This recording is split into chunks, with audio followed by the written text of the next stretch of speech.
औज़ बिल्लाहि मिनश्शैतानिर्रजीम बिस्मिल्लाहिर्रहमानिर्रहीम। अस्सलामु अलैकुम गोबरियो। यह क्लास फर्स्ट मजमून उर्दू उनवान दो हरफी अल्फाज। गोबरियो आज लेखन दो हरफी अल्फाज। आज बनावो हयस हयस सतन कुस कुस हरफ रल कुस हरफ रलावन मुनासिब सुई हरफ रलावो अत सतन तो बनावो दो हरफी अल्फाज। गोबरियो हाय हयस करो गथ रलावोस बे गो हुब पत रलावो सत जीम बन्याव हज।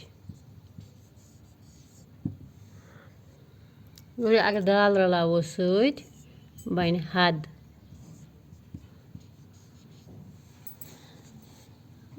अगर रलावोस सौद सत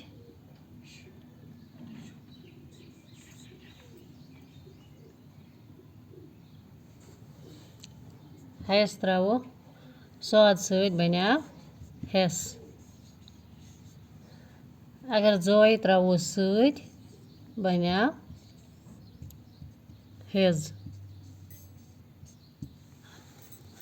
इथे पे अगर हयस त्रो गोबरियो फे सत बन हफ। अगर हयस त्रो काफ सत बन हक। हयस त्रो लाम सत बन्या हल।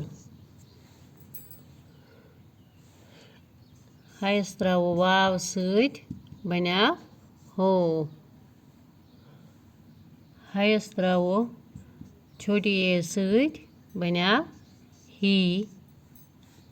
हयस त्रो बड़ी ए सत बन्याव हे। गोबरियो इत पे बन आज हयस पे दो हरफी अल्फाज। हयस सतन कम कम हरफ मुनासिब रलावन तम रल पे तुम थो नजर बोर्डस कुन। गोबरियो हाय बे हुब हाय जीम हज हाय दाल हद हाय सौद हेस हाय जोय हेज हाय फे हफ हाय काफ हक हाय लाम हल हाय वाव हो हाय ये ही हाय ये हे।